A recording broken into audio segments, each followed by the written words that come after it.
Hai, namaku Clara.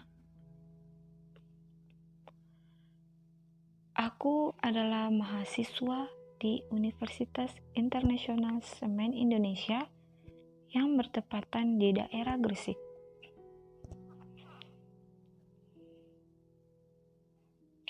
Aku tinggal bersama orang tuaku. Aku adalah anak tunggal di sini. Kadang aku merasa sepi.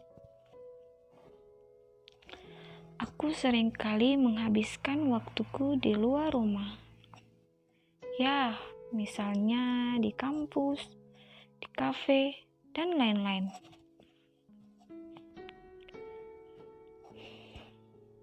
Di rumah pun, aku sering menghabiskan waktu di depan laptop dan di layar HP, melihat berita-berita yang ada di sosial media.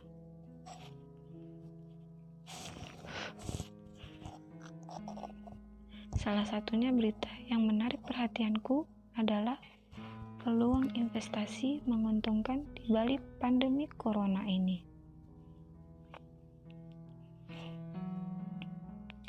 Pandemi virus corona atau COVID-19 menghantam perekonomian dunia,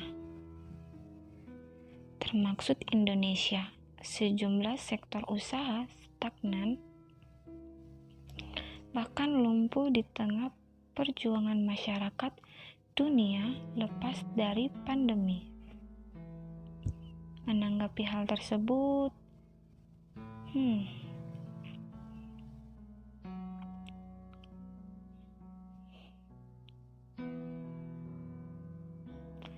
Sandiaga Uno menegaskan para pengusaha tidak boleh putus asa, sebab masih banyak peluang usaha yang bisa dimaksimalkan dalam pandemi ini.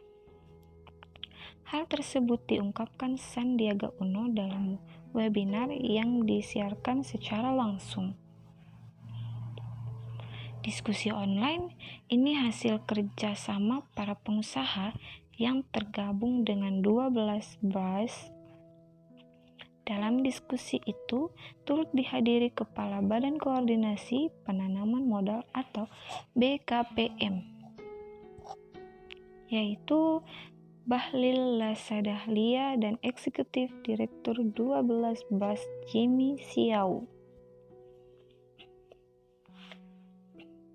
Sandiaga memaparkan terhadap satu optimis di dunia investasi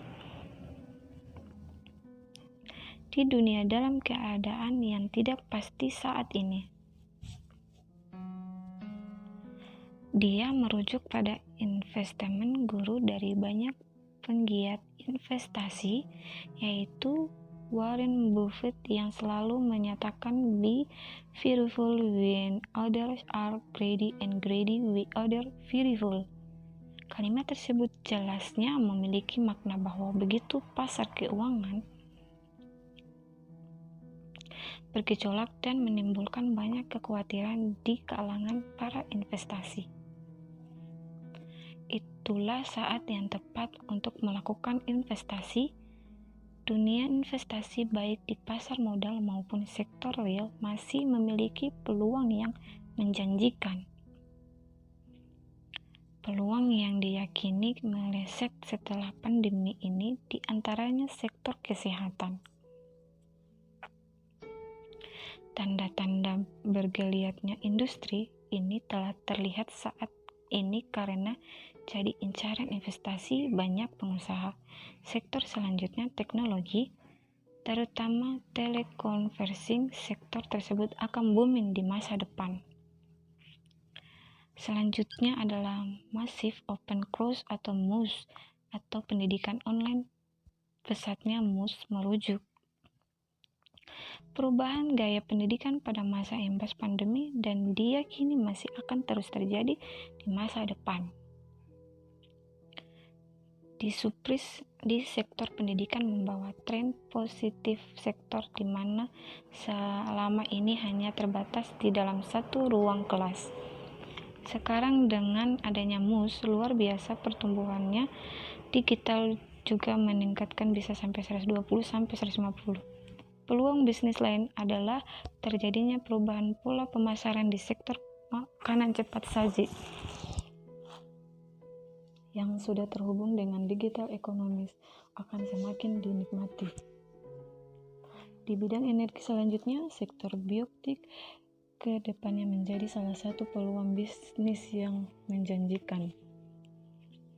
Lantaran banyak perusahaan biotik kini bergerak untuk mencari cara menghentikan pandemi. Dan berikutnya adalah energi baru dan kesadaran masyarakat yang menggunakan sumber energi yang ramah lingkungan.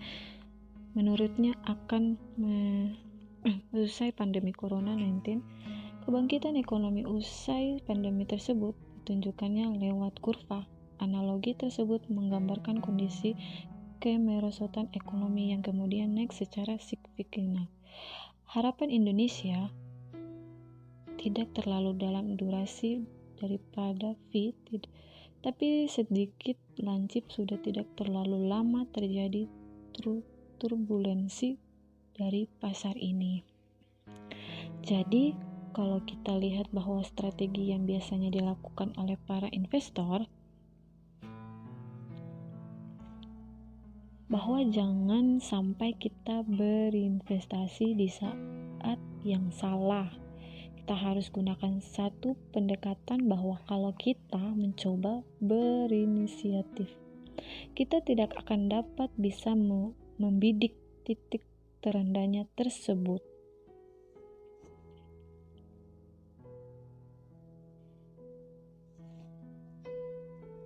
Oke, thanks for watching. Semoga bermanfaat dan menjadi suatu ilmu yang berguna. Terima kasih.